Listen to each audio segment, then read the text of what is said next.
What's up, YouTube? Today we're looking at pieces of metal, not just metal, but also polymer from Stray Cat Knives.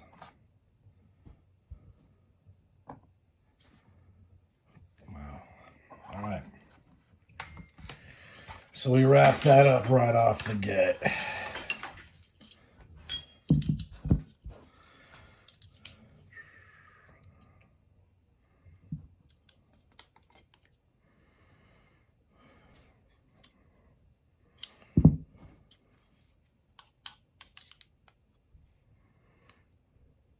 Huh.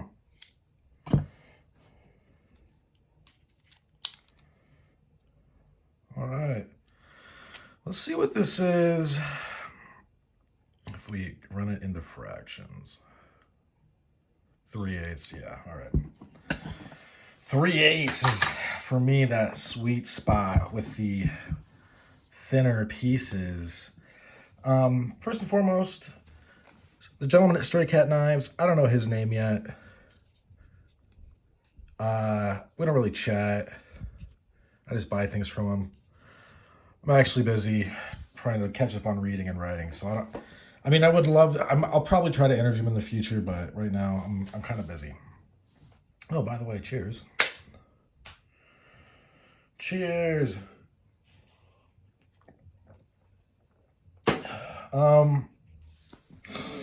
So yeah, he makes more stuff than just this. He has quite a few.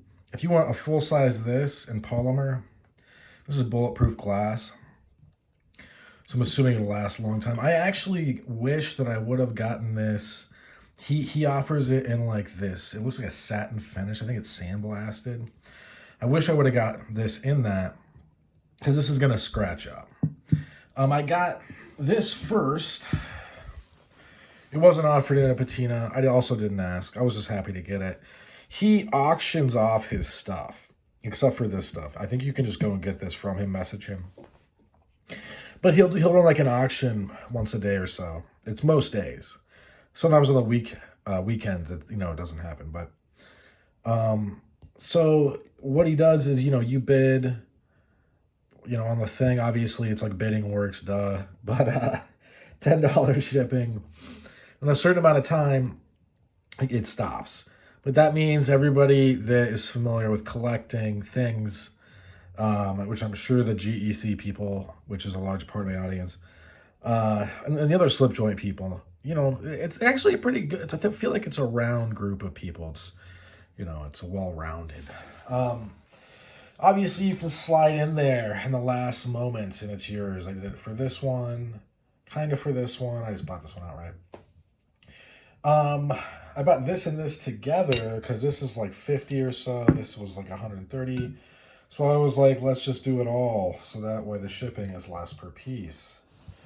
And then I couldn't really decide. Do I want this one in polymer or do I want this one in metal? I got it in metal. And these are what he calls high tops.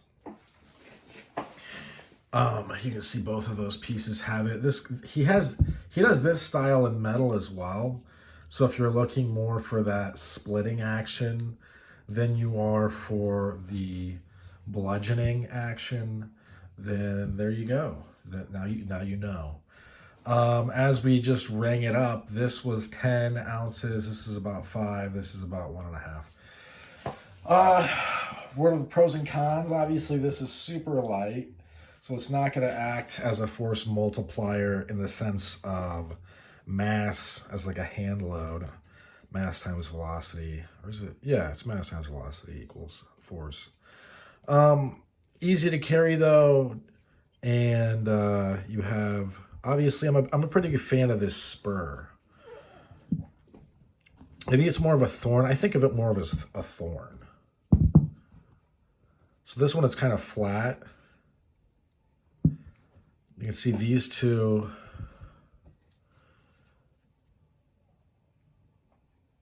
are the same. Let's see if I can get that to show up. Yeah, there you go.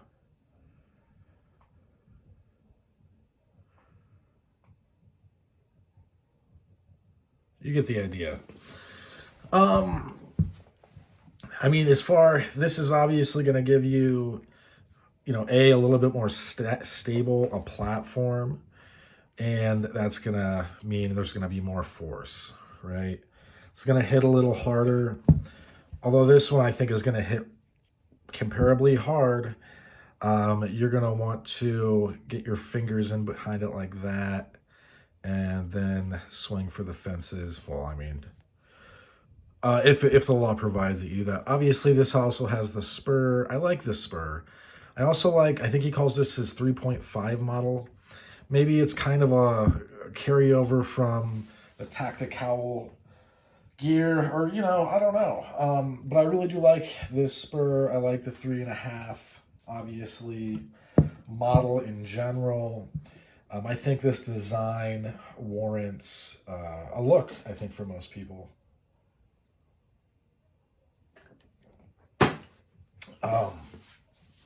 Why this one? I really like braceless knuckles. I don't have that many of them, honestly, though, because I do find the paddle or the brace, whatever it is, very, very useful. Right after I got this, I carried this a ton. I think it's great. I'm probably going to carry this more. Summer months are coming. This will pull down my tactical shorts a little bit less. And obviously I have this too, and this is an awesome piece of gear. Stray Cat Knives has a pretty good selection. I'm going to link up his Instagram below, and I'll also link his website. Obviously, I would suggest you kind of camp out on some auctions and see if you can get one on the cheap. Because these, I mean, it blows my mind. It really, really blows my mind that these are going for the prices that he's selling them for. I just don't think people know. But yeah, I mean, I think he starts the bidding off at like 80. And then, so if you were to slide in there saying everybody slept on it, you'd be going 90. So, yeah, he does PayPal. He has a business account, so it's goods and services. So if you feel some kind of way about PayPal friends and family, you ain't got to worry about it. It's refundable if he rips you off, maybe.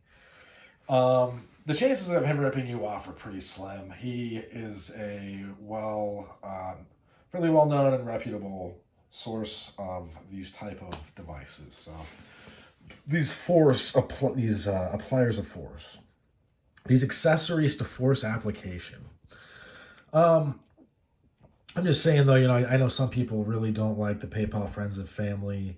This guy, first of all, now, if you're one of those people that whines about oh my God, the taxes aren't being paid. First of all, you're a bootlicker.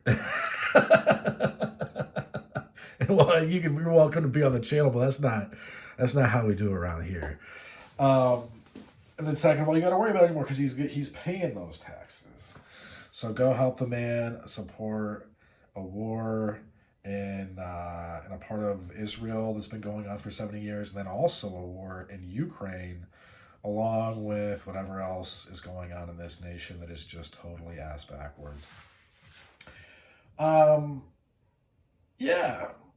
So, I mean, I do hope to get him on the channel and interview him at some point soon. Hopefully sooner than later. I got a lot going on as far as creatively, though. So at some point, it's kind of like bandwidth. I don't know how much I have, but he's, easy to deal with. If you didn't see East Coast Knuckles closing up shop, they got stir crazy. I think that making, metal and selling it to knuckleheads just wasn't really moving in a way that engaged. You know what I mean? You got to feel it. You got to feel it or you're not going to do it. So I totally get it. I'm just bringing it up to suggest that everybody goes there. And if the dude has great prices and some historical patterns. I picked up a Lincoln out of Impulse or on Impulse. Maybe you should too. There's other stuff over there that he's selling for $150 that's going to go for $400 from somebody else. So If you do like it, grab it. I will say, as soon as I found out that East Coast Knuckles wasn't going to cast BC 41s, I bought this because I was like, well, you know, gotta make myself feel better. But so yeah, I mean, if you're one of the people following these folks, keep your eyes open. There's a lot going on. Um, I think that it's a great time to collect, and I definitely now am thankful that I, bought a bunch of stuff from East Coast Knuckles while the doors were open. They're closing up now, and I don't have as much free floating cash as I did when I was doing that. So it makes sense. It's great, right? Supply meets demand. So don't overlook Stray Cat Knives. I'm sure you guys won't.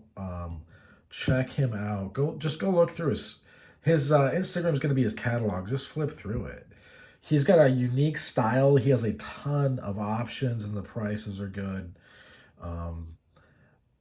I would say you got to strike while the iron's hot on all of the collectible weird stuff on this channel, be it EDC, be it high-end slip joints that don't make sense economically at all, except as collectibles, but are amazing.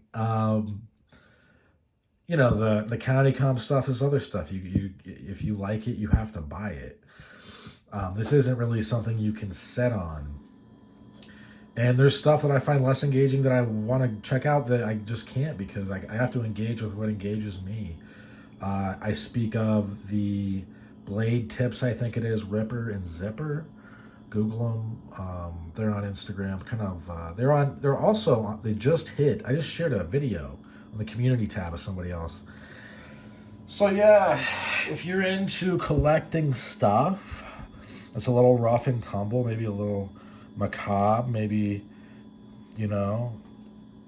this is the guy's version of Skulls and Minerals. This is actually the guy's version of Skulls and Minerals, except they're useful. So they're less than that, less goofy than that. These are still taboo. I don't know if these, as far as knuckle dusters in general, a lot of impact weapons, they won't stop being taboo for probably some years, just because the laws change suddenly, and people are catching up still. Check out Stray Cat Knives. Thanks for sticking with me to the end. That's about all she wrote for this one. We folks have a good rest of your day. Bye.